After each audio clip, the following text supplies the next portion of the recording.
નમસ્તે. આજે વાત કરીશું એનિમિયા એટલે કે પાંડુરોગ વિશે, જે આપણે ત્યાં થતી એક સામાન્ય તકલીફ છે, ખાસ કરીને કિશોરીઓમાં, સગર્ભા બહેનોમાં, ધાત્રી માતામાં અને બાળકોમાં. શરીરમાં હિમોગ્લોબિનનું સ્તર ઓછામાં ઓછું 11 થી 14 ગ્રામ જેટલું તો હોવું જ જોઈએ.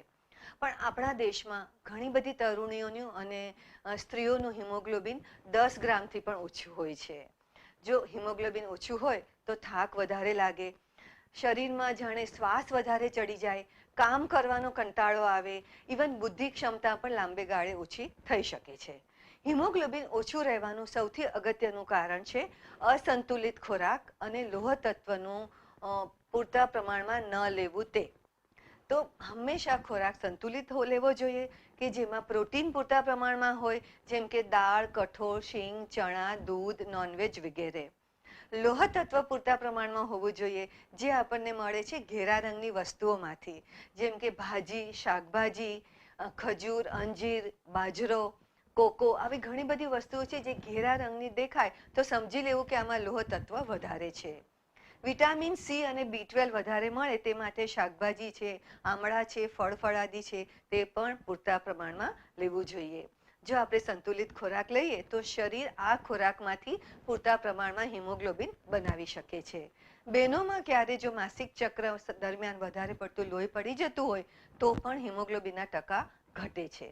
સગર્ભા બહેનોને પણ તે માટે 100 ગોળીઓ આપવામાં આવે છે. કિશોરીઓનું હિમોગ્લોબિન પૂરતા પ્રમાણમાં હોય તો તેમને એ ઉંમરે અને ભવિષ્યમાં પણ ખૂબ જ સારું પડે છે. જ્યારે માતા બને ત્યારે હિમોગ્લોબિનની ખામી જલ્દી હોતી નથી. તો કિશોરીઓને પણ સરકારશ્રી તરફથી સ્કૂલમાં પણ દર અઠવાડિયે 1 ગોળી આયર્ન ટેબ્લેટ, જે હવે બ્લુ રંગની આવે છે, તે આપવામાં આવે છે, તે તમારે લેવી જ જોઈએ. સગર્ભા બહેનોને પણ 100 ગોળીઓ આપવામાં આવે છે, તે પણ તેમણે લેવી જોઈએ. અને હિમોગ્લોબિન તમારા શરીરમાં કેટલા ટકા છે તે જાણવું ખૂબ જ સહેલું છે. ફક્ત એક જ ટીપું લોહી લઈ અને લોહીમાં કેટલા ટકા હિમોગ્લોબિન છે તે જાણી શકાય છે. જો ફિકાસ લાગે કે થાક લાગતો હોય કે શ્વાસ ચડતો હોય તો ડાયગ્નોસિસ કરવા માટે સમયસર લોહીની તપાસ પણ કરાવવી જોઈએ. હવે તમારે કેટલી આયર્ન ટેબ્લેટ્સ લેવાની જરૂર છે તેના વિશે તમને ડૉક્ટર કે આશાબહેનો જ કહી શકશે. તો તમે જાણો કે તમારામાં કેટલું હિમોગ્લોબિન છે. તેના ટકા જો ઓછા હોય તો કોઈ પણ અર્બન હેલ્થ સેન્ટરમાં જાઓ અને ડૉક્ટરની સલાહ મુજબ જેટલી તમને આયર્ન ટેબ્લેટ લેવાનું કે IFA ટેબ્લેટ લેવાનું કે તે ચોક્કસ જ લો. જ્યારે પણ તમે આયર્ન ટેબ્લેટ લો તો તેના 2 કલાક પહેલાં અને 2 કલાક પછી ચા ના લેવી જોઈએ, જેથી લોહ તત્વ જે તમે લો તેનું સરસ રીતે શરીર તેને ગ્રહણ કરી શકે આંતરડામાંથી.